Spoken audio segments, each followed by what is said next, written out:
depends, man. 3, There's so 2, much. 1, go, bitches. We don't even do an intro. You want to do an intro? Right. We have such a good I've got a decent Crazy. intro. You guys are crazy. I can't believe you guys. Well, are then gonna I'll let you this give it. shit. And I'll let you pitch the curve. Do it.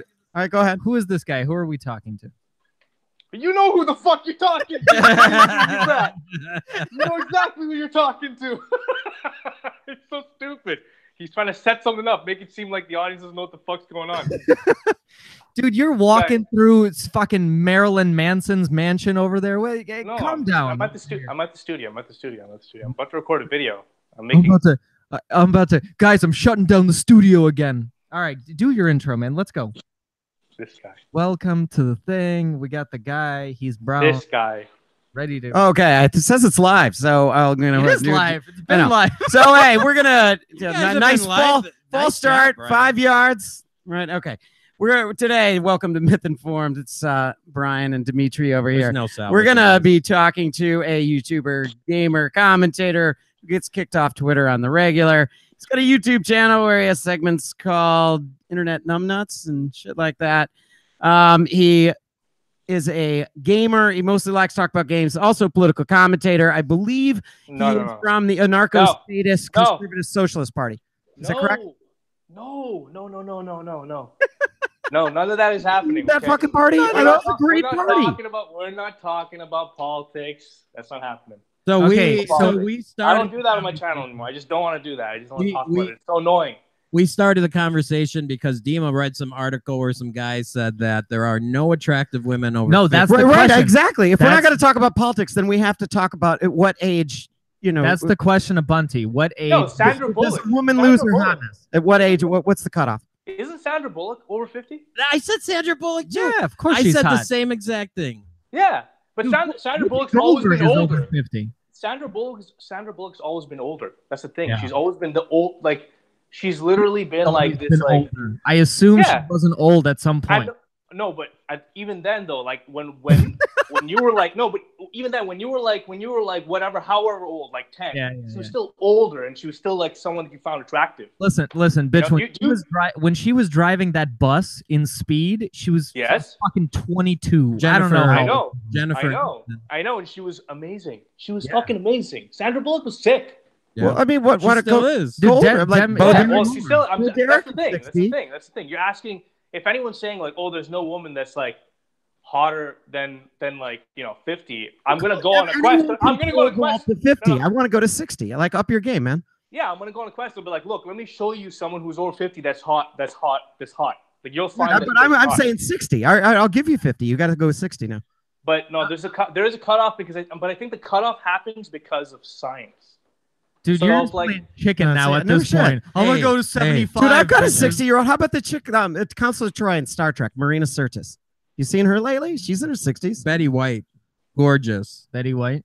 I haven't seen Betty White, but I mean, I'm not. That's she. I mean, how about Dolly? Betty White. But the thing is, though, Betty White's a mom, man. She's a mom. She's like a grandma. Like she's like she's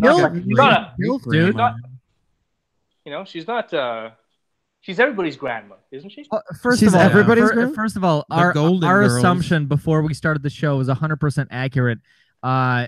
This is you're on notice that Bunty's into gilfs. Okay, so what? Now that we know that, maybe they're gilfs now. It's possible. I don't know. At some point, like I don't know. It's like, will I ever stop finding someone like Sandra Bullock attractive? I don't know, man. I mean, at some point. So at some point, Sandra Bullock's gonna become like a gilf, and maybe I'll still find her attractive because I'm gonna be at that point where I'm just like, I don't know. So I have no idea. How old is Catherine Jones? Look that. I have no idea. Please look that up. But she's hot. No, she's got to be close to 60s. You're the one that has the computer. Do you want me to have the Google machine? What was this? What was this article you read, Dima? It was this French dude. He was he's a writer. He's a poet or a writer, an author, whatever. And I don't know. It was in the skim. I'm totally wrong. She's 49. She's only 49. Super hot. I effed that up. What? She's below the cutoff. You fuck. Yeah, we see that. So she's. No, anyway, I need you to show me pictures. I haven't looked up Catherine Zeta-Jones in a long time. She doesn't She's just like You're just gonna have to take our word for it that she's hot. She's just like Selma Hayek. She just doesn't age at all. I'm just hold on. But we're gonna put. He's putting it on. Dude, hold on. Hold on. My girlfriend just messaged me and she's like, just you're doing. She's like watching. She's like, just stop pacing for a bit there. Just chill. That's what I was gonna ask, motherfucker. Because I pace. Steps in. I'm in fucking work mode, man. Right, I know. So what I want to know, Bunty. I just want to make a video. You guys are talking to me and asking these crazy questions and talking about all sorts of stuff that I don't want to talk about right now. I want to ask Bunty King's girlfriend, like, is it cool, like, that we're just sitting there talking about random girls and whether they're hot? Like, does that piss you off at all? Or, I mean, like, at what point are guys allowed to talk about other girls? And no. I don't think she would say that at all. She wouldn't say that. Yeah. But what's the cutoff point? I want to know where does that get obnoxious? Like, is it a certain time limit? No, it's like porn. When you see it, you know it. Know what I mean? Fucking Dimitri on the Supreme Court. Is that Groucho Marx? Well, it's you know it when you see it. It was a Supreme Court argument. You see it. Exactly. So only if it's of the prurient interest. I don't know. Yeah, dude, Bunty. Last time we talked to you, you didn't have a love interest, did you? This was yeah, you did. No, yeah, you did. Development. Sure. No, I did. Oh. I did. I definitely brought it up with you. Was it? Maybe it was in Phoenix. You don't listen. I don't listen. So yeah. Also, don't care about other people's. So you've kind of gotten out of the commentary a little bit and gone to gaming. How's that been for you? Has that been good for your mental health? Yeah, it's been amazing. It's been incredible.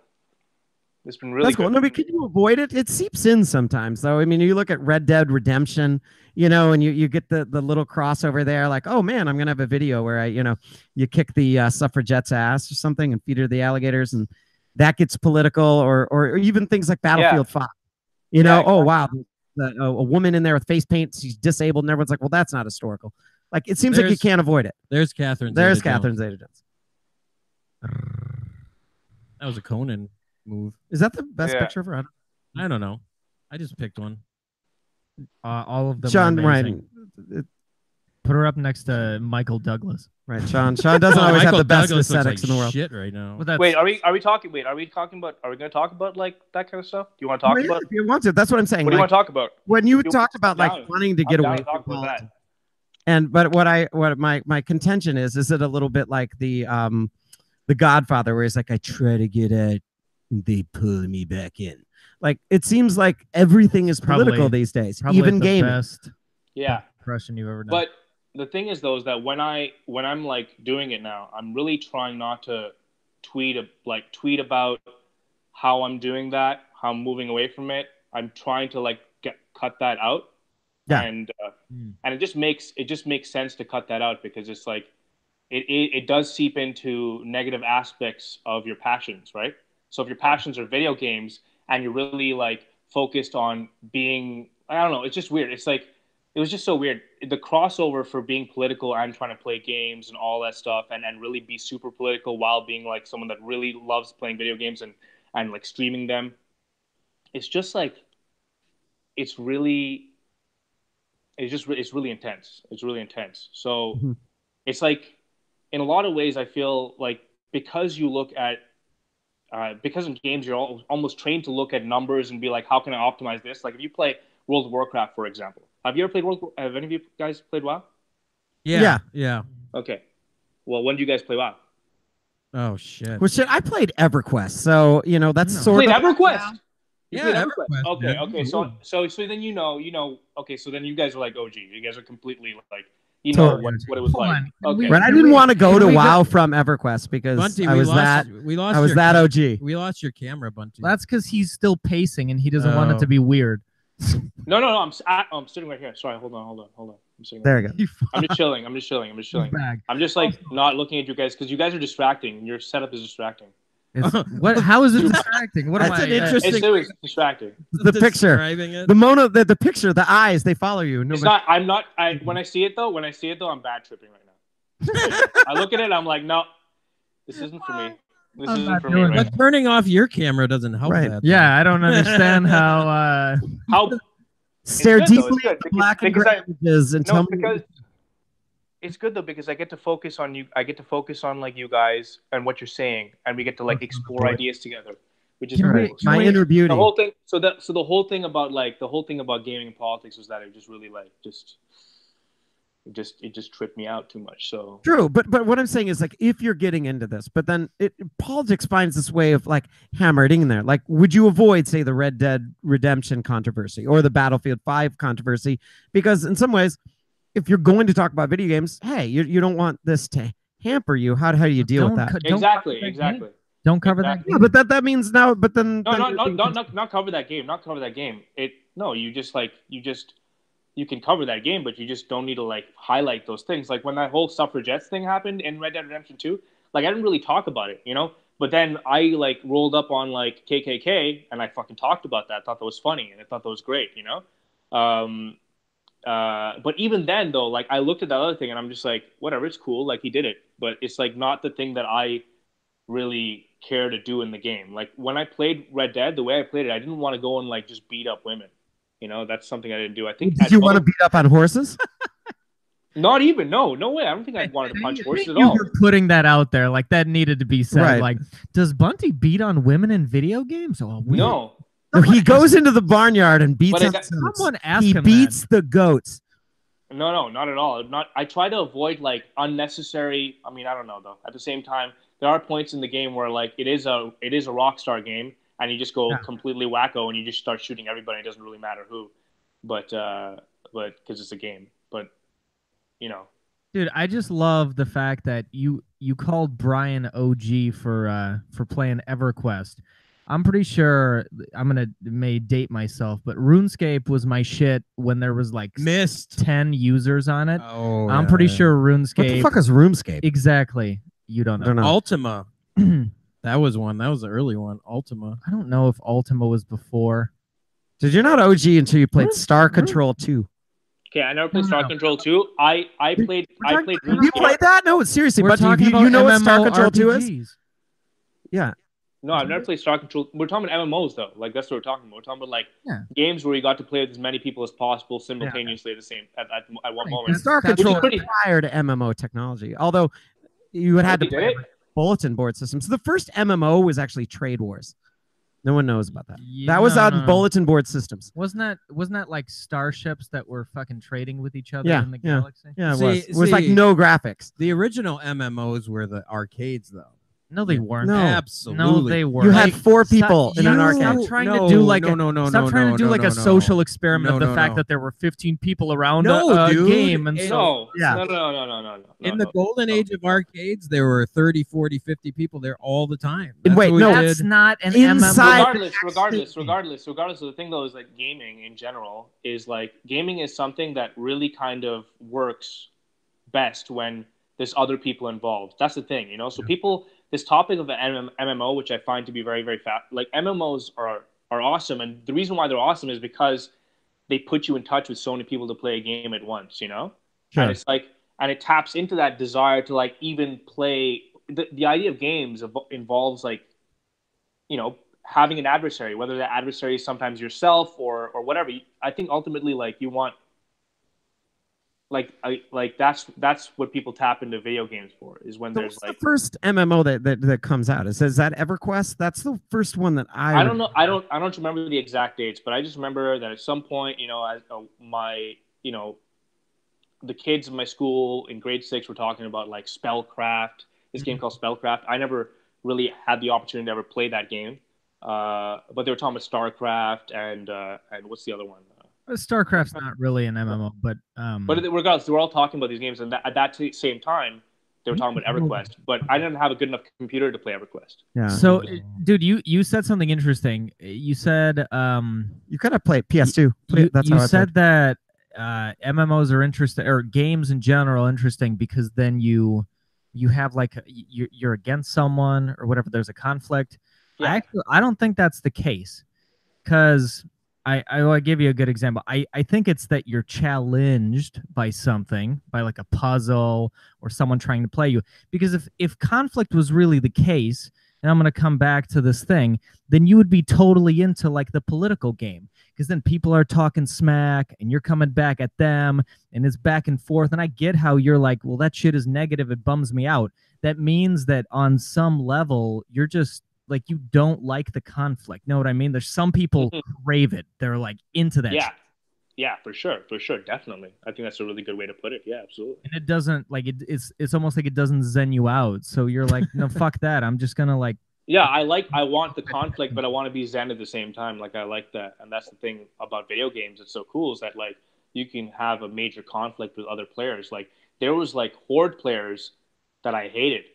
When I see them, like this is when a server in World of Warcraft was like a server in World of Warcraft was like 20,000 people or whatever, and there was like one guy on that team on a horde that I'd see in like areas, and I'd be like, fucking hate that guy, and I'd want to take him out, you know. So, but that was in my zen though at the same time. Like I had a good time. I never left World of Warcraft with a I hate this experience or like wow, that game had me totally entranced. I was just all over it. So yeah, EverQuest was completely cooperative, right? You could not, there wasn't a horde versus what is it, alliance? You mean clan warfare? Well, that you have different sides. That the dark. I don't remember how the political structuring worked in that game. Ended up working. Yeah, but you have not every game. Well, has in EverQuest, PvP. I know it didn't because I played that a ton. No, it definitely had PvP. I think it had PvP, but like only. Yeah, you could do a PvP at any point, but like, that's how World of Warcraft was. At the very end, but like that EverQuest was already, by the time they put in PvP, they were losing everything to World of Warcraft. Everyone's like, yeah, you got to switch to this other game. I'm like, I'm not switching. But there's so many of them. Like, did you guys? Actually, you're not super into gaming. Bunty, did you ever play Flyff? FLYFF. What's that? No, I have no idea. Fly for fun. It's fucking. I hope someone listening to this is gonna be like, oh shit, I remember that. That was like a huge MMORPG. That was some Russia shit. No, it wasn't some Russia shit. It was some Korean shit. I'm sure.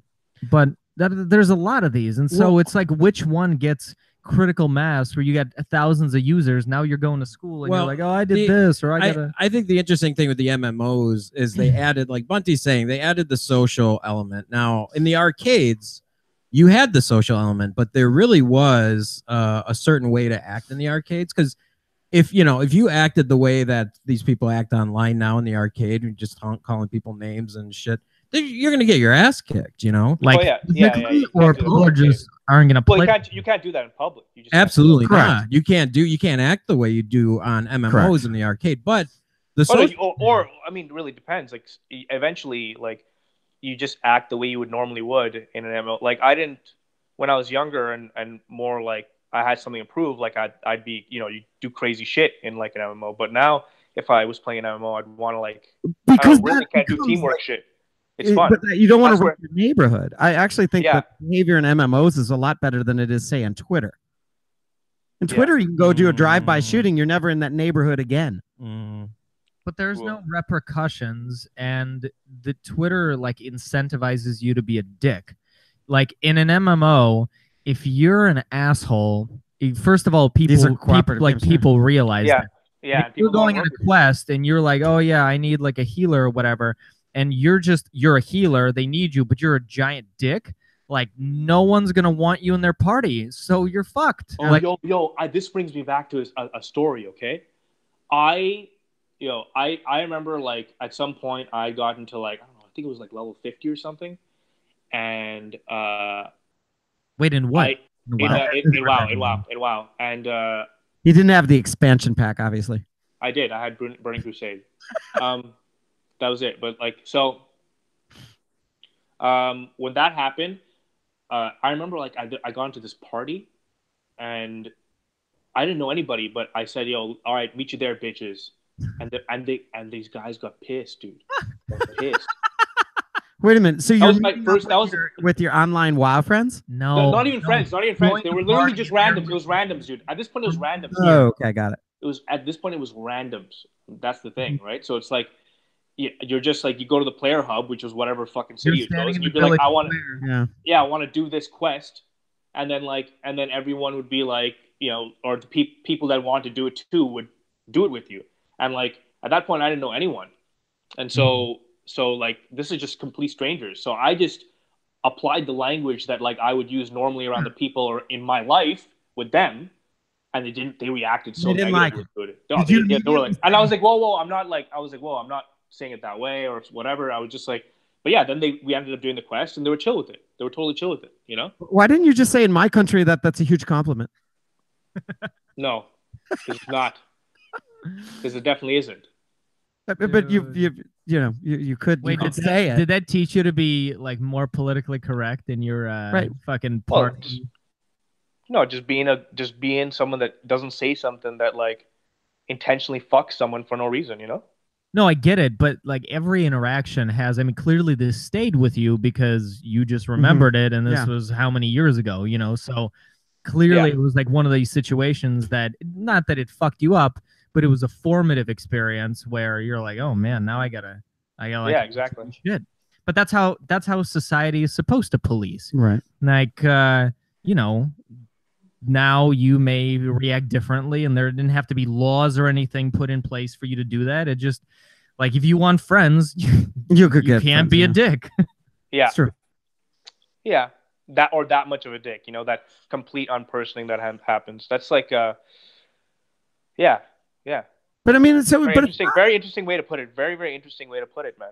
That's really cool. Well, it's interesting the social working on a book. The social dynamics play out weirdly too, because you remember the early days of WoW when there was a chick around and all the guys started, you know, flexing and I could do that. Yeah. Exactly. You just want to be the cool. Yeah. Well, see, I was surprised that's the first time that currency. I knew a decent amount like that in MMORPGs that you actually have a pretty decent gender split. Yeah. Because I was still under the impression that chicks just didn't play video games. Yeah. No. In MMOs, a lot of them were dudes pretending to be chicks. Let's be very clear. Once you got into a guild, there was more. Like once you had people on Ventrilo and people would hang out in chats. Like at that point, because I used Ventrilo. Yeah. Yeah, he met his girlfriend. He moves like 3 states over to like. There was a legit. There's a legit. It was like female a dating, presence on it there. was I like just didn't dating site and video. And there's a ton that it's like for all ages. And like how'd that work out for him? It went well for a little while. It lasted like a year, I guess, and then. But he had his own problems. Okay. Yeah, you know, he ended up joining the Navy. I know. If he would have been a cleric and not a damage dealer, it probably would have worked out. They just weren't the best compatible, right? You just can't. Nerd. You can't put a wizard in with a cleric. It doesn't work. You need a tank. Nerd. Okay, that's kind of funny. 100% an entire bit you could do on this. So, the right audience of like millennials. Come on, the people that get that game know that joke. That's what I'm saying. And it was about like 3 out of 10 on the funny scale. No, you didn't really. You had to work on this. If you wanted it to be a real bit, it's not a real bit. His DPS wasn't high enough. So Bunty? What do you think about games on the mobile that are more games on the mobile strategy overall, like Kings of Avalon or Guns of Glory? I don't play. Those are but there's this huge thing about pay gamers, and that fascinates me as like this business model. Repeat that? So they create an app and you can play. You're in an MMORPG. It's free. You have access to it, so you're essentially getting a free game. Free. But in order to get access to the features or to be any kind of competitive, you actually have to then pay some money. Did you just call them gay gamers? Pay gamers. Oh. Pay. P-A-Y. South Park did an episode on this. Yeah. And that model I wasn't completely aware of. And what I was surprised to find out is that the age group on that too is considerably older. Yeah. These are people in their 40s. Yeah, they're idiots. So yeah, I just thought the video games are literally everywhere. Like they are. They're pervasive. And it is the number one because media. You need a challenge. Because like if you're my dad who's on the verge of retirement. Granted, he doesn't play any games, but he watches a shit ton of movies. And we're like, Dad, what are you going to do when you retire? And we're like, watch more movies than you already do? Do the crossword puzzle and hope to get a major award. I'm like, dude, if he was into something like WoW or some other MMORPG, that'd be perfect. It stimulates your mind. You do a bunch of shit. You like collect stuff. Well, older people used to play bridge. That was the way to do it. No, but it's not a continuation of a thing. Are you guys gonna let Bunty? Yeah. Yeah. What do you think, Bunty? I appreciate that, Sean. I appreciate that. I actually gotta go soon. Bunty finally got his camera working. Yeah. No, I gotta go soon because I really just want to get to recording a video, man. I just want to do that. Can you tell us what it's going to be on? Yeah, absolutely. It is going to be on the game that made you. The game that made you. Yeah. So like what your favorite game was growing up? Damn. Yeah, what your favorite game was? Yeah, growing up, exactly. Ooh. At like that age, that point where you're like, this is gonna really establish like me as a gamer, and what I enjoy in games. And what if it like somebody has an embarrassing story, like it's strip poker? What? No, that's not the whole game. I know what you mean. I know what you mean, though. I know what he's trying to say. That you're trying to say like what if it's like what that taps into for them at that point? Yeah, no, I'm saying like What was it'd be cool. It'd be hilarious. It'd be hilarious to hear that story. For me, it was just being the nerd that had to fight, you know. So for me, it was Half-Life. So yeah, that's what we're talking about. That's a good call. We didn't want you to spoil that here before you do it on your channel, but no, I kind of get what you're saying. Although I don't know, it's not necessarily something that makes you a gamer, because you could like I don't consider myself a gamer now, but there are definitely formative games. Exactly. But it's the game that like really kind of made that standard, that which you held other games to. Yeah. So it was not the entry point. It wasn't the gateway. We're not talking about the gateway. We're talking about after the gateway. Because for me, the gateway was Mario, easily. Mario was for sure. But for me, like I was like that was the first time I actually played a game. That's the furthest I can go back in terms of remembering playing a game. You know? But can't you break that down into specific categories? Like I'll give you some examples. Like for me, the most visceral moment of a game was the first Wolfenstein, when you would open up like a trap door and there'd be a Nazi right there, and he'd be like, "Ah!" And I would like freak the fuck out, and that would scare the crap. I'm like getting chills right now thinking about that. But then if it was like something where you spend a lot of time trying to beat a level, then that would be, it'd be totally different. It'd be like Contra 3, where it was like, Jesus Christ, how do you do this without any cheats? But why are you skipping that far? Bunty, what did you think about the intros? Like Mech Warrior when that came out? Like just the intros alone. I never played Mech Warrior. I never played Mech Warrior. But any game that's got like a badass intro, it's like you don't even need to play the game. You're like, okay, I'm good with the intro. It was just that awesome. Like Battlefield 1's intro was impressive. I mean, I didn't feel it was impressive. I just happened, like, I saw Battlefield 1 gameplay at E3, and I just wasn't. Oh my god! It just looks like a shooter to me. Like, I don't know. It's just like there's some things. It doesn't like tickle that part of my brain that shooters would. Like for me, like Rainbow Six Siege taps into that. Rainbow Six Siege is like for me ultimate shoot. Like I haven't put this much time into a shooter before, you know. And like this is the shooter that I've been playing. I've been looking for the shooter for a while. You know. Okay. And what about the game? There's certain things I wish it had that translated over to larger scale things. Like because I did enjoy Battlefield at one point. I enjoyed like the big wars, but now for me it's like really it's a very like Siege feels like a very private affair. You know. It's really cool. That's like sort of like Goldeneye. No, Goldeneye. Or like Counter-Strike. It's like Counter-Strike. It has that same kind of allure. Like, you know, that's what it is. And I didn't have a good enough computer to really get into Counter-Strike. And when it was in its prime, I like appreciated it from a distance because like this is really cool. But the game that, you know, Rainbow Six is today is I feel like the game that like people who haven't experienced a shooter until this point are going to go into like the shooter thinking, holy shit, this is going to be the next. This is the so Counter-Strike was like the hot girl that you were just like too intimidated to talk to, maybe. You admired it. From afar.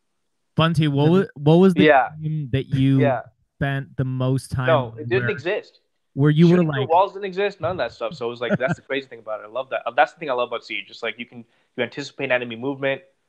You can figure out where they're at based upon sound and like visual cues and communicating with your teammates, and it's just so sick. Like at one point I was dead, and my friend was in a hallway, and there's these things called. How much do you guys know about Siege before I get into this? Because I'm gonna get it. Do it, man. Okay. I get excited because I am like. Okay. All right. Okay. Cool. Okay. This is great. So you're in this hallway, right? And I'm watching my friend, and because I'm dead, and he's standing next to a soft wall, and the soft walls are walls that aren't reinforced with like a shield. Because at the beginning of the round, you have the option to kind of reinforce every wall that's around the objective so that they can't get to it through traditional breach charges or like low tier breach charges. Mm-hmm. And it's really really. Anyway, so I'm just gonna get straight to the point here because I get into full details that are just so unnecessary. But anyways, he was walking by this soft wall, and there was a dude directly to his right, literally all he had to do was like turn and like shoot to his right, and he would have fucking clapped the guy right away. And I just heard him. I heard him move, dude. I heard him move. I through like my friend just watching it. I heard him move, and I was like, "Yo, there's someone in there." And he just straight up went in and just murked him right away, just based on that like little bit of intel. And it was like the coolest fucking thing, dude. It just wasn't like it felt like I got the kill with him, you know, telling him where that guy was, and he like listened, killed him, done. Yeah, that was the sickest thing. Magic Johnson assist pass. The interesting thing is you can have that experience with games that aren't even what you would consider like a traditional game. Like you guys know Risk, right? Like yeah, the board game. Yeah. There's an online version of Risk called Conquer Club, where you can play regular Risk, but they have like 100 different maps, right? And you can play doubles where you've got a partner. You can play triples, whatever it is. And in doubles, you like alternate turns playing against 2 other people or 4 other people, whatever it is. So you can coordinate with your buddy like how you're gonna roll through one continent, and then I'm gonna go through and take whatever it is. That it's the exact same type of experience. Like I can still remember games where like I rolled hard through like I don't know 10 different countries, and then I ended my turn and my buddy went and he like completely ended the game afterwards. But we strategized literally like 50 turns ahead. I mean, and that's my memory. Everyone has that kind of memory. 50 turns ahead. Holy shit. Dude, that's good for even chess players. My buddy and I were fucking beasts. But that's what I'm saying. That's why I love that you're doing this this episode, because everyone, I wish you had like a bunch of people calling in, sharing their memories and their stories, because that would make a great episode. Bunty, I got another idea. So my game. Well, that's why it's gonna be a video. I'm going to be taking like. Anyways, I'm not gonna spoil anything. I just want to do the video. I hope people are calling in. Spoiler alert. So the game I think that made me was Final Fantasy 3 for the Super Nintendo because of the story and the music. The games that almost made me quit though were E.T. Do you guys remember E.T.? No. Oh my god, it was terrible. I never played E.T. I just heard it was terrible and almost killed the games industry. Oh my, it was. That's all I heard. That's all I heard. Like, and I was like, I'm gonna forget about that. I never want to talk about that game again. Dude, as a gamer, you have to play it now. No. Fuck that. I don't want to. I just don't want to touch it. I don't want to touch it. It's just like, can you believe that it almost killed an entire industry? It was terrible. And then also Fester's Quest. Do you guys remember Fester's Quest? Fuck that. No, I haven't even heard of it. Or maybe I have, but I only heard of E.T. And I think it was because of the angry video game nerd that exposed me to that. Do you guys know about that guy? Yeah. Well, Fester's Quest, you had one guy. That was it. No continues, no saves, no anything. And which can be cool in the game. Yeah. But the game went for hours, and if you die, no, it's terrible. Yeah, you take on that. You had to get done with it. It's roguelikes, man. It's like roguelikes. You know, like have you played this game Spelunky? No, Spelunky. It sounds like something in the Spelunky. Yo, okay, that game. You have 1 life. I mean, you only have one. You have like 3 lives or whatever. Or it's actually you have 1 life, but you have like 3 health. Okay. Okay. And the way it works is you have to progress from level to level. It's just a platformer, and along the way you can pick up a girl and then bring the girl over to a cave entrance, and she gives you a kiss, and then escapes the cave, and you get an extra heart. Okay. And so like you start the game off with 3, and you end up with a bunch. You know, that gives you a kiss. Just I don't know. I don't remember. Anyways, for me, it was always a girl. Just that's the thing. That's the thing of the game. That's not the important part. Okay. So eventually, so what ends up happening is like you have to go through these levels, and they get harder and harder and harder. And if you die, you have to start back from the beginning again. But it's so good. It's so good. So it's like still get 3 no lives. need for saves. There's no need for saves. Saves are. What do you mean? First time, no deaths. So you know how old I am. So when I grew up in Chicago, and my neighbor, we were friends. Her dad would map games, like he was a game designer. So like games back in the day didn't have maps. You know how you have your mini map on screen. You can file the mini map. They didn't have that back then. So they literally sat down, went through the game, and wrote out maps for the game. Holy shit! And then sold the maps. That's separately. Awesome. Yeah. Oh my god. What? Yeah. Well, like for like adventure or on the Atari, that's a great, right? It's like those are like ones where it's like almost like an asterisk or something like that. Yeah, you would like someone would draw graph paper. So if it's just like your helps or cheats. Oh yeah. Okay. No. No, it's a map. It's like a literal map of the world or something like that. Like correct. The original Phantasy Star had that. Yeah, every old game. And then eventually, what happened is the game started releasing the maps in booklets for you. Oh yeah, and then you had to buy it. Yeah. Yeah, I remember that. Yeah. Or then you'd have to. I was too cheap. I didn't buy any of that shit. Or you make. I stopped buying the maps. I didn't have any interest in buying the cheat code. Well, the manuals. Like... No. I used to have an interest in that, like, but I don't remember when was the point. No, World of Warcraft. I had the World of Warcraft maps. That was it. Yeah. What was you kind of needed those? Was there something in your childhood where, like, what's the game that you remember just fucking running to like your friend's house because you didn't have it, but you wanted to play this game, so you were just so psyched to go to this person's house? Mario Kart. Mario Kart? Come. That's legit. Casey Munchkin. GoldenEye. Yeah. I was never really. I don't think I was ever really good at. I was never really good at it because I never really got to play it because my gaming time is very limited because my parents didn't want me to play games. So the only time I had the option to play games was like in that short window. So I never got good because, anyway, I think it's possible. I feel like I'm a slow learner. No, it's not that. But that's that immigrant upbringing, man. I was the same way. My parents didn't let me have any systems, and your fashion was terrible. Yeah, my fashion was terrible, and I'd always go to I'd play at other people's houses, and I sucked. But you have to it teaches you fucking that learning curve. Like you better pick it up fast, or else you're just gonna get your ass kicked every time. Like Summer Games was an awesome piece on the Commodore 64 when I was like just a wee kid, dude. But then you would learn every country's national anthem. That was a fucking awesome game. Brian like nerd games that were surrounding those were great games. You could play 8 people with that. You could bring all the kids over. Flashcards on 64K, dude. They were great games. This is awesome having you on. Yeah, thanks for staying a little. I'm glad we didn't. No, I'm so glad we got to talk fucking video games. Yeah, no shit. We want to know how long you spend on your beard, though. Like, would there be a video game just to for the maintenance of your beard? No, my maintenance of my beard is super easy, man. It's the easiest beard to maintain. Yeah, it's just natural, man. I don't know what to tell you. It's not like no. I just what I do is I shower in the morning and then I just run a hair dryer with a comb and I just brush it up and that's it. Give it the shape that it needs, and that's it. And then I trim accordingly. So to maintain that that routine of care for the hair on my face. I don't get people who have hair that's just going everywhere. You can see that it's kind of going everywhere. Maybe mine's doing that right now. I don't think it is. No, you do not look like a jihadi. Thank you. Appreciate that. I need that. Did you feel smarter though when you do this? If there's a little hair there? No, what hair? Do I do something with my hair? Little beard hair, and you're doing this. Does that help your? I do that? Yeah. Do I do that? All the time, dude. All the time. We're teasing. I don't even know. I just kind of just do it. We're just teasing. You film yourself all the time, motherfucker. You can just play it back and watch yourself. Because I do so much stuff that I'm just everything I'm just I've been working on this for 3 weeks. How am I doing?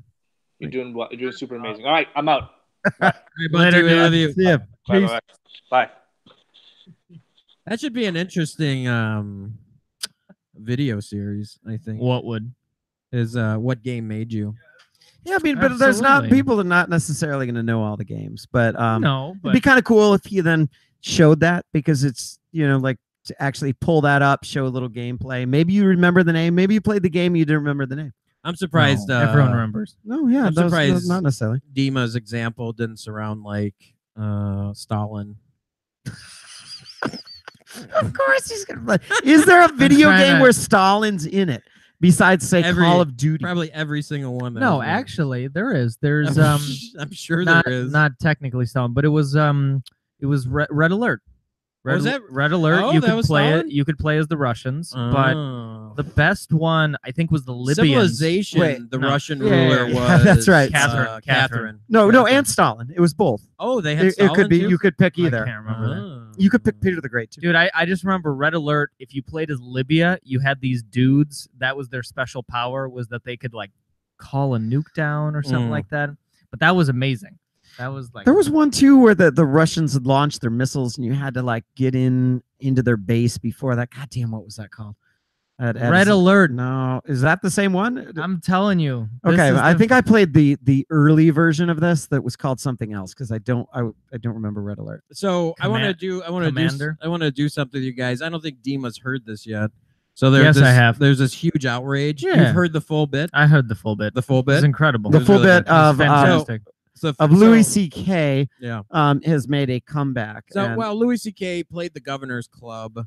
Kind of unannounced, obviously wasn't publicized, and what is people? Obviously, you have to sell tickets. It was publicized to a degree. I mean, how do you get tickets to that, or do you just sell tickets? You just show up. The random. Okay. Yeah, oh wow. Louis can he's having trouble getting booked these days, obviously, but typically comedians can just show up and do sets. He obviously. So if you're Chris Rock, you don't need to sell. You can just show up. Show Everyone's up. Gonna love you. Yeah. Hannibal pops up all the time in New York, Chicago, and. So what it is you're trying new material. You're trying out your new bits. See how. I'm sure the club loves it. The club's you're love fucking. it. When you do this, are you doing this for free? Yeah, typically, and it sucks for the people that were scheduled because they get bumped. But wait, so how much does it cost to get into like a random, like the Comedy Cellar or whatever? So it's you might get lucky as hell if you're an audience member. Yeah, if you're in New York, if you're any or unlucky if you hate the person. The comedy clubs, the comedy scene.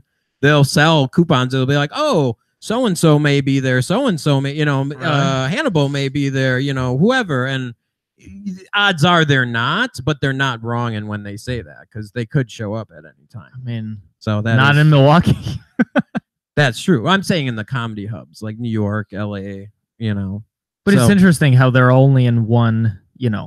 Like, are there any comedians that come out of the Midwest? Anyways, he's doing the set with their like good Midwest charm. There's a ton. Not Chicago. Appleton's a huge hub really for comedians, absolutely. But they're not just gonna pop up in Appleton for the most part. They don't, But they live in New York. They live in LA. They just pop. But they've come out of Appleton or wherever the hell. No, what I'm saying is there are Midwest comedians, but Appleton is a huge hub for comedy.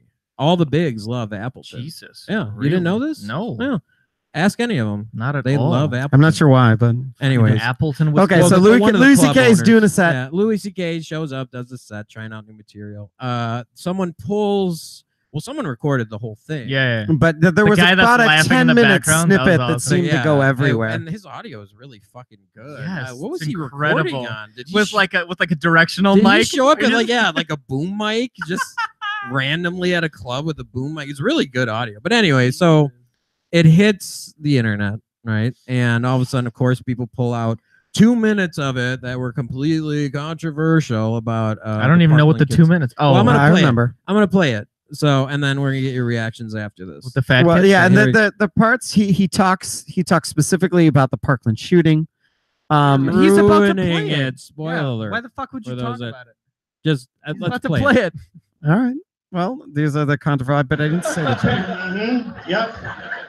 Right? They fucking suck, right? Because you didn't do anything. Like you think, what did I do? You didn't do anything. They just see you and they go, ugh. Oh, he's talking about kids. He's talking about kids. Hey, Daddy, no offense. But I think stand-up comedy is stupid. That's what she said to me. I'm like, what do you mean, sweetheart? It's really good. Express yourself. It's so good. He's still one of the best comedians it's stupid that people of all sit time. In rooms to talk to them and then they laugh. And I was like, you know what, honey? No offense. Dude, I'd listen to him reading the encyclopedia. But there's nothing to say about you at all. Nothing. At 13, you're fucking dependent. You're a dependent. Fully dependent. The most interesting thing about you is that your father's a stand-up comedian. That's what I did not say. Should have. Her sister is 16. She's got a couple more years. She'll be out of the house, and or whatever. A couple more years, she'll be in the house. That kid's smarter than me. She is. She's read more books than I have in my life already. She's just way better. I mean, I admire her. You know, they both are. They're both doing really well. The 16-year-old. Somebody asked me once, like, "Do you think she's doing drugs?" Like, I don't think so, but I don't know.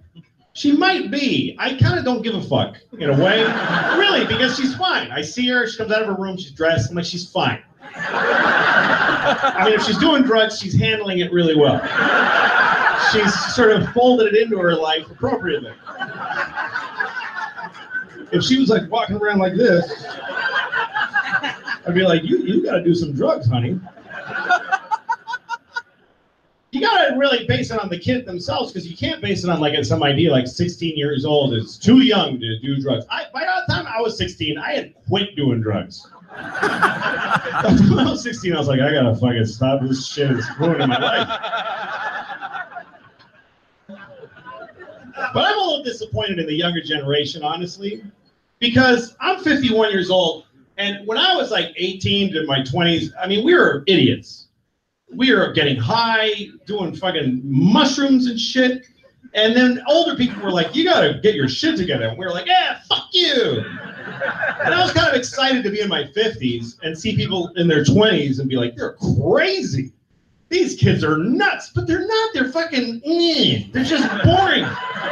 Fucking telling them, you shouldn't say that. What are you, an old lady? What the fuck are you doing?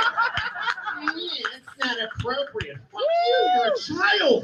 Why are you finger fucking each other and doing jello shots? Like, why aren't you? You should address me. They're like royalty. They tell you what to call them. Fuck them. You should address me as they, them. Because I identify as gender neutral. Oh, okay. Kind of sounds like Fritz. Okay. Laughing. You should address me as there. Because I identify as a location. And the location is your mother's cunt. It doesn't have to be that nasty. But it can be. I don't know, they testified in front of Congress, these kids? Like, what the fuck? What are you doing? You're young, you should be crazy. You should be unhinged. Not in a suit saying, I'm here to tell, fuck you. You're not interesting.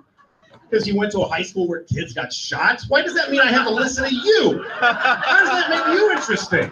You didn't get shot, you pushed some fat kid in the way. Now I gotta listen to you talking? Everybody gets upset when there's a shooting in a high school. I don't really see why it's any worse than anybody else dying. I don't. Because a lot of people die. Every day, 7,500 people die in America, okay? So that day, 17 kids got shot in a school. What about the other fucking 7,500 people? They didn't die in their sleep. Some of them got electrocuted by their parents. Like,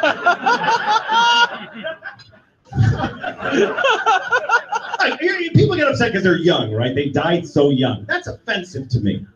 Because what if I die now? Fuck me. Everybody's gonna die. Why is it worse? I mean, old people die. Nobody gives a fuck.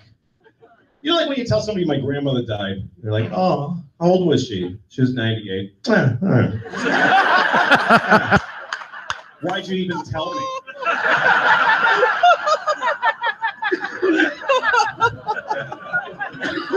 I don't know. I grew up in the 1970s. And in the 70s, nobody was careful about each other's feelings. There wasn't an issue of bullying. Like, I went to a high school where people just beat the shit out of each other. It wasn't really bullying. It was just people beating the shit out of each other all the time. There was always fights. I never got in a fight. I never got in a fight in high school. The first time I was challenged, you know, some kid like threw his shoulder at me, and then he goes, "I'm gonna kick your fucking ass." And I said, "Well, then I'll call the police." He's like, "What? As soon as you're done beating the shit out of me, I will call the police department." Because it is illegal to strike another person. That was it. I never got in a fight. I just said that every time I was threatened. How would you like to get your ass beat? How would you like a criminal record at 16? I don't know, life was different then. Now. All right. Excellent. So, I mean, it's 50 minutes set. It's really good. So that's a HBO special right there. So if you, absolutely. Well, he had a couple that didn't work. The Parkland shooting and school shooting victims are sacred cows for some people. Yeah. So what here? This is the interesting thing. First of all, it happened again. They only played a minute of what was, you know, easily a 5-minute bit. Who cares, right? So, and then he obviously, you know, some of the criticisms I saw was, oh, why don't you make fun of yourself? I'll go pay and like go watch that. It's like he does all the time. Yeah. Literally in the set, he's constantly. Well, the thing is that they're one of the Parkland kids threatened violence to him. Oh, really? You didn't see this? I didn't see that. Yeah, they are like, "Oh, Louis, why don't you come over to my house and say that?" Okay. Oh, wow. So now we're threatening violence. He's got an answer. He's got an answer. We know the cops. Yeah, it would have been even better if you said, "Hey, I got a gun in my house." There's so many critics that even like 2 years ago were saying how his stuff is so brilliant. Yeah. And now his stuff is just god awful. Yeah. Right. And the only redemption they see for him is if that he goes on and is 100% social justice kind of, you know, Me Too, you know, pushing the orthodoxy, right? Now, I think that would be okay. Like if somebody were a murderer, right? And you had been let off after 20 years of parole and you think, well, what do I do? Well, maybe you ought to dedicate your life to like trying to scare kids straight, or, you know, like you had done something really, really bad. So maybe you do dedicate your life to trying to stop that in the future. But what Louis C.K. did, okay, well, you know, there's not even like necessarily a lot of evidence that it was even non-consensual. Now, it might be weird and there might be some power dynamics. Okay, fine. But I just don't think it elevates to the level where he needs to campaign against, or he needs to be a Me Too for the rest of his life. Dude, this is just stupid. It's a non-convert. Most people who are reasonable about right. Well, we don't live in a reasonable culture right now. We live in a one strike and you're out culture. But here's the other thing too, though. No, I mean, it depends. These people. You think there's not a comedy store, a comedy club somewhere that won't have them on? I'm not saying that. I'm just saying that the zeitgeist overall. Yeah, you're gonna get the slam on Twitter. I don't know if that's fucking. Then stay off Twitter. Well, let Twitter die. But the other thing is, when you show up to a comedy show, you should expect to have quote unquote controversial things said, right? I mean, is it going to turn into comedy clubs are going to have to start giving trigger warnings before every fucking comic comes up? And I mean, now, and risk to the reputation, right? What happens? I mean, look at it on YouTube and Patreon. The banks can demonetize you. Well, this isn't good for our brand, so we won't use our payment processor. Won't sell your tickets. Mm-hmm. That's one way to do it. I saw. It's really upsetting for me. That's where it's headed. You pointed out Andy Richter. Where he tweeted. Wait, is that the dude on Conan's show? Yeah, it's Conan's. And sidekick. Conan, I love Conan. Conan's famous for jokingly hitting on women and being a goof. Like that's his whole thing on the remotes and all of his bits he does outside of the show.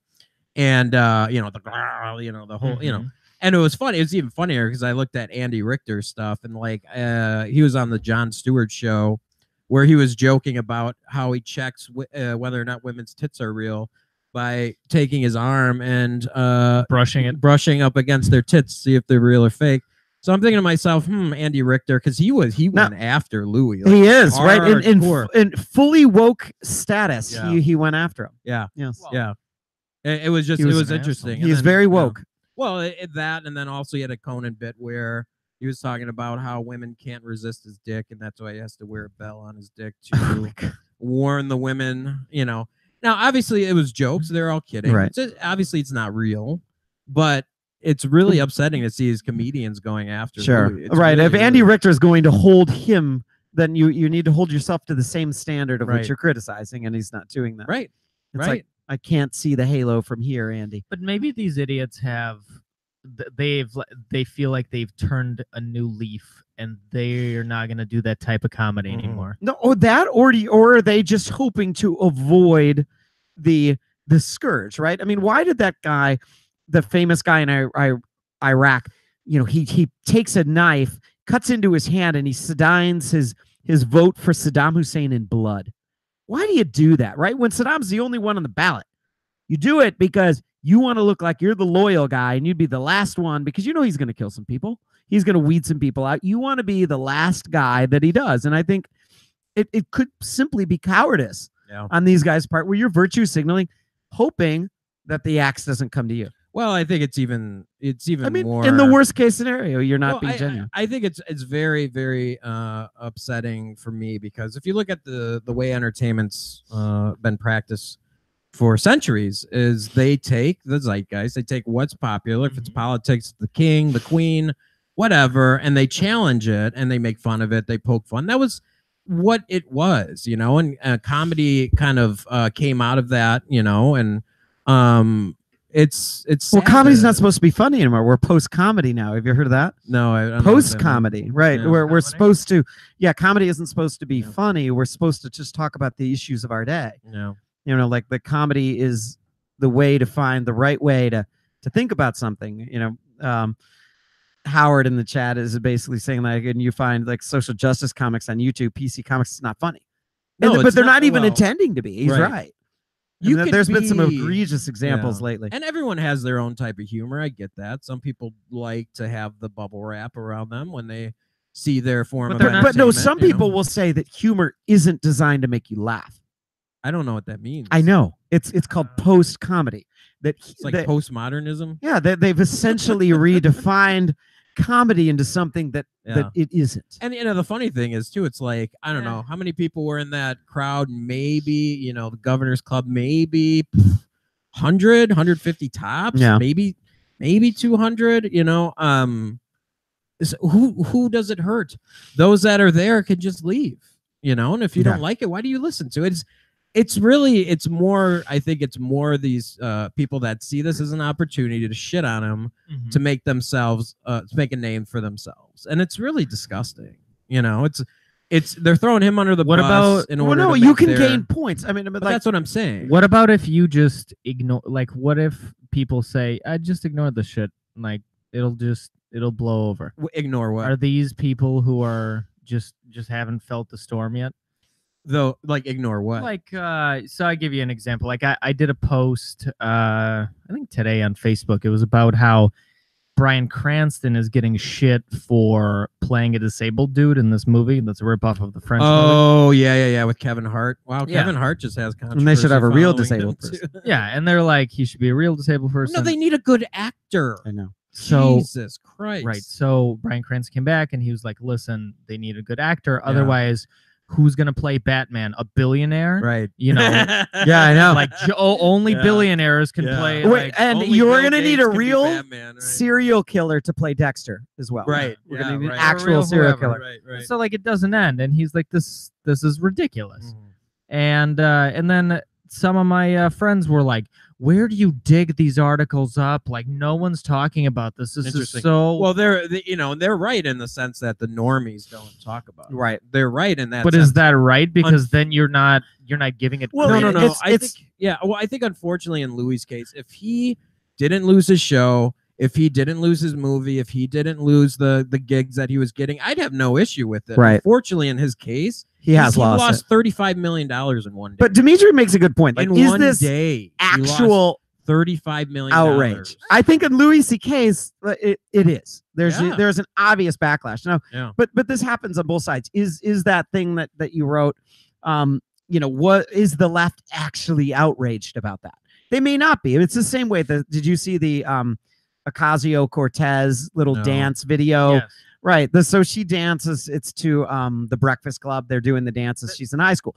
And somebody from the Gateway Pundit, Footloose. which is No, it was definitely Breakfast Club. Are you sure? Yeah, I'm sure. So with the dandruff. I'm sure of it. But anyways, so somebody from the Gateway Pundit, right, they put out a lot of fake news, basically says, look, this proves that she's an idiot, right? No, most Republicans are thinking, okay, I don't like her politics, but her dancing is fine. Like, it was a cute video. But it's manufactured fake outrage. Let's back up. So what I'm saying is that tweet. Can we talk about that for a second? Yeah. Because I also made that point today too on social media. That tweet was sent by an anonymous account, and then it was immediately deleted. And in fact, it was right-wingers who came to the defense of AOC and were like, "Hey, AOC." Yeah, that's that they're calling her that. Oh, it's like Jesus. LBJ or JFK or FDR. And they were like, "This is ridiculous to make fun of this." Or AOE. She has a bunch of that's. No, she has a video game. I got what you were trying to do because of our real conversation. Area of effect. I know. So the point is that she has a lot of shit that you can make fun of. Her policies, this and that.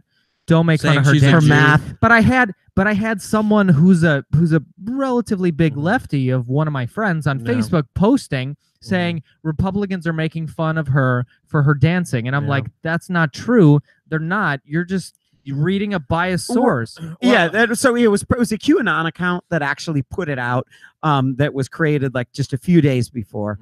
And there were a few, but again, these are not mainstream Republicans. And this, I got into it with a guy on Twitter too, trying to say that Jim Hoft from the Gateway Pundit was mainstream Republican. I'm like, no, Daily Wire, Fox News, that's mainstream Republican. Like, you obviously don't run in right circles. And so then you get the arguing. Is there really outrage? Well, like, the thing that's weird. Most left people don't like the over PC. Well, I don't think that's true. The left-right thing is very, very confusing for me because, if you go back to our childhood or our teenage years or even our 20s, you had people like George Carlin, you had people like Lenny Bruce. Well, that was before we were born, but what was her name? The girl that did the red carpet, the lady, Joan Rivers, Roseanne Barr. You had all of these comics that were very left, that were outrageous, and they did it in the sense of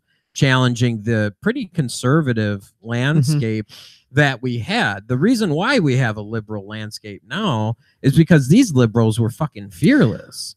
And they would go after everything. But so right now, and the people on the left, it's illiberal again. It's just a leftist illiberalism instead of a conservative illiberalism. But you kind of see like it's confusing the shift. Yeah, agreed. It's very confusing to see all of a sudden now the lefties are the ones talking about censorship. And I know there would be the liberal mindset would not be as strong today if it wasn't for these voices that were extremely liberal, tolerant, progressive. Yeah. For those days, it's absolutely insane.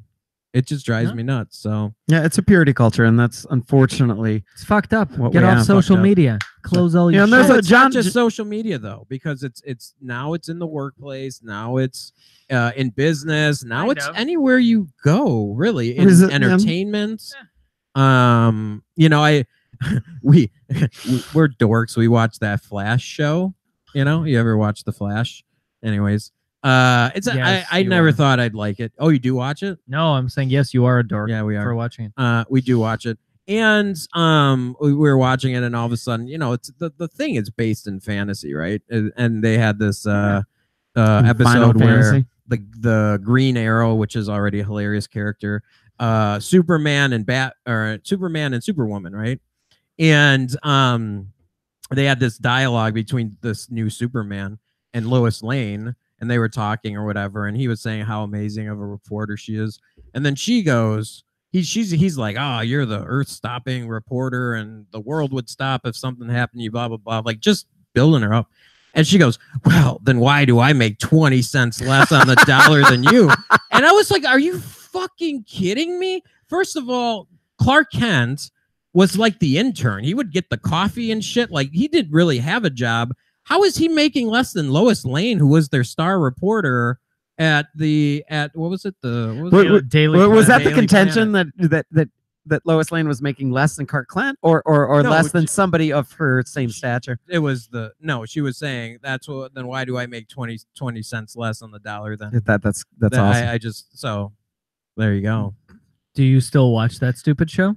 And then he breaks out June's mean, little Staples thing and says the wage gap is just the ad. Yeah, exactly. Yeah, I never thought I'd see the wage gap argument come out in a dialogue between Superman and Lois Lane. So there you go. That was ridiculous. But anyway, it's but with the thing with Louis, it's just very upsetting because. But you never like I've never read anything about that episode. You've never posted anything. It just happened yesterday. I just saw it yesterday. So fucking write a thing. I'm not gonna. I don't add to the shit. Like I'm stir more the of an pot? observer. Yeah, I don't stir the pot. I mean, I'm going to bat for Louis in a lot of cases because like that guy's a fucking legend, and he's lost to everything, and it's really sad.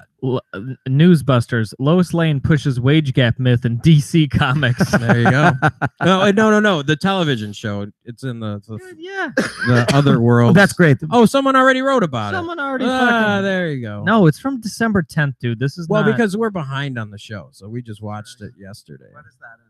Yeah, I don't know. This is Newsbusters. Newsbusters, Yeah. exposing and combating liberal media bias. There you go. Yeah. So, and this is already, a series that has been heavily focused on women, and yet someone on this farm is still making 21 cents on the dollar more than me. That's and what it it ain't was. Cara, That's awesome. honey. That's what it was. Yeah, but anyway, so the Louis thing's very upsetting. The guy's a legend, and how long do you have to pay this quote unquote penance? It's really sad. Well, it is the unforgivable sin. What he has done is blasphemed the Holy Spirit. And out of all of them, like out of all the quote unquote Me Too'd, and I heard it's those terrible women on The View, and it's sad because Whoopi Goldberg made a career out of being offensive. Like if you go back, I love Whoopi Goldberg. Yeah, her career was insane. Who is she offending? They were talking about they were talking about Louis, and then they were like, and Aziz Ansari, who was also Me Too, just sold out a blah blah blah blah blah. And I'm thinking to myself, and Aziz Ansari's thing, that's what we're qualifying as a Me Too. He asked a chick for a blowjob. That's but it was already at the time. It was already considered a Me Too. This is not new. No, but the point I'm making is like there's no bar. That's why Matt Damon got in trouble because it's a title now. That's why Matt Damon got in trouble because he was like, well, there's definitely there's like gradations in these things, and they're like, no. Yeah, exactly. Well, Minnie Driver went off on him. Yeah. I don't know. No, that was right. That his was co-star from Good Will You don't know who Minnie Driver is? I don't. Yeah. Anyways, if I Google her. Anyways. Sure. How about them apples? How about them apples? Yeah, but anyways, yeah. So I mean, it was just funny how they even in that sentence they're like comparing what Louis did to what NZ did, which is completely different. Which is completely different, right? Which is completely different. Yeah. It's just a swath of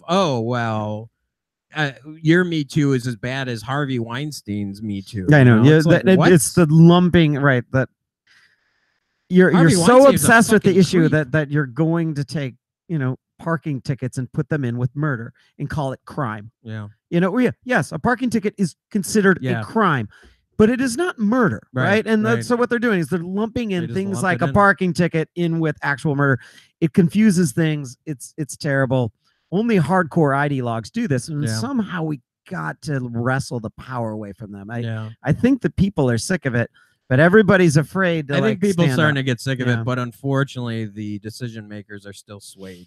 And I think that's again, if it didn't affect people's livelihood and it was just shit online, I wouldn't care. I wouldn't care at all. I think people are, when you saw Kevin Hart's response and then Ellen went to bat. And Ellen went to bat, and that's still not good enough. No. Ellen tried to convince him to reconsider, and he's like, "Fuck that! I'm out. I'm done." Like it's great. Well, I don't know if the Oscars wanted him back. I don't know if the Oscars officially said okay. I'm pretty sure they did because. Did they? Because he was like, didn't hear that. He was like, I'm not gonna consider. She's like, I've talked. I remember at the end of it, she goes, I talked to them. I think it's good. Go do the Oscars, and then the crowd goes wild, right? And he kind of nodded, like she didn't put him on the spot and make him say. But I don't know officially if that offer had been officially re-extended. Interesting. I didn't know any of that. I don't know. I did watch that scene, and I don't even find Kevin Hart funny. I never. But there were people picking on Ellen. You like Kevin Hart. Ellen is probably the most mainstream gay comedian there ever is, and beloved, right? But there were others saying that Ellen sold out the LGBT community by asking Kevin Hart to redo the Oscars. So there are absolute radicals that think that Ellen is somehow a sellout. Get out. Yeah, exactly. I mean, those people, right away, you can just put them, drop them in the radical. Ellen was in the comedy. I like scene. that CNN is pretty leftist, and their what's it called? Headline on this is Oscars fumble host test in wake of Kevin Hart's exit. Okay. What does that mean, though? I don't. Kevin Hart might have been a perfectly good host for the Oscars before circumstances in the form of old tweets intervened. Once they did, the Academy of Motion Picture Arts and Scientists have botched the response, yielding a how not to class in public relations and stewardship of the entertainment industry's most prestigious award. Anyway, and then they talk about how they should have quickly moved on and laid out plans for what was to follow, and instead they just procrastinated. Well, no, then they said that they were going to go hostless because literally they'd set the moral bar so high that not a single human among us available on the planet alive could meet it. Yeah. Well, that's why the hypocrisy drives me nuts. These people that are talking shit. They didn't offer it. All done this is interesting. Things. In the most absurd sequence of events, the Academy allowed Ellen DeGeneres to insert herself into the breach, playing Oscar producer by publicly lobbying for Hart to be reinstated and saying that organizers were open to the prospect. So even though they weren't, she just like said it. Okay, so he wasn't. I was right. He wasn't officially invited back. He still said no. He's like, fuck you. Well, yeah. No, but did the Oscars ever actually re-invite him? I don't know. No, I don't think they did. Probably not. I think that what Ellen was hoping for was that her way backing him, that would give them the out they needed. But they're still literally frozen with fear. I don't think they ever took it. Did they take away his invitation, or was he the one that says I don't want to do it? I think that he's the one that he officially did it, right? Yeah. But it's obvious, like they could have like said, hey, let's do this. Yeah, he made a stand, so I support him on that. I mean, I still think he should have done it, but whatever. The dumbest thing is that so CNN didn't even rebuke them.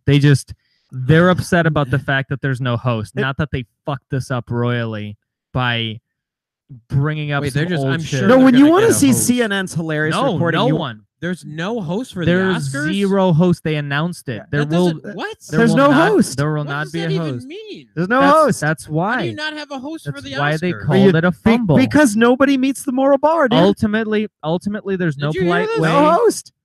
How are they going to transition? Ultimately, there's no polite way put them to on say stage. You know what? The kind of like we started this video. The Oscars, you just do it. There's got to be someone that announces the people that are coming out. But they always have different people. Have taken the industry's biggest, most glamorous event, Hollywood's designated night to shine, and managed to make themselves look like a teenager without a date a few weeks before prom. Yes. So but normally, even when Billy Crystal would host the Oscars, like he would then say, "Here comes Susan Sarandon, and somebody's supposed to do That's what I'm saying. Best asterisk." So they're just going to do it without the host. How do you do that? You just don't have an MC. You can easily do it. And they said that the what's it called? Not the Oscars. What's the other one? The Golden Globes. Yeah, Golden Globes did the exact same thing because Andy Samberg and what's her name would just disappear for like a long time off stage. People just come in, do the thing, whatever. And now they're saying, well, this is actually a good thing because ABC wanted them to cut it down from 4 hours to 3 hours. So now they're like, oh, good. We don't have like gimmicky jokes. You know, what'll be funny is, you know, when the Oscars, when you're doing your reception speech and the music comes on, that doesn't always get people off the stage. You need someone up there to kind of like shuffle them off. I mean, I'm assuming someone it'll be funny. They will be funny. This is Sandman going to come out from the Apollo. He's going to have his fucking broom or whatever. You don't think they're going to have someone who really wants to make it, like out there with a broom or something funny? That's insane. I can't believe they went that far. Wow. They're complete. It's complete bonkers. And when you see left-wing news reports like talk about this, they report it straight. Yeah. They just say, "Here's what happened," but they never make this commentary of this effing ridiculous. That's the problem. It's funny though. They should actually promote this more because the Oscars audience has been way down over the last couple, way. Well, down. it's just become political. Then you have people that movies really sell to everyone. They don't have a liberal base. They sell to conservatives. And then there aren't enough races represented. Right. And as soon as it becomes too political, then you're going to lose a bunch of people back out. Just audience in general that just has been down. Because celebrity is becoming dumber. Yeah. It's diluting it when you have so many, like Bunty's a celebrity, Bunty is not an Oscar celebrity. I know he's not an Oscar celebrity. But YouTube celebrities almost seem like they're more approachable than regular. Do their own what Oscars. I'm saying is that if actually. there are a lot of celebrities, meaning micro celebrities, it drags down the celebrity of someone who's like, oh, okay, it's Angelina Jolie, great. But I saw, Bunty the other day, so I'm really confused by what you're saying. But no, are you saying celebrities are more accessible? Is that what you're but if you don't care as much because everyone's a celebrity now. And you had celebrities in the 2016 election saying, don't vote for Trump. If you vote for Trump, you're an idiot. Don't do this.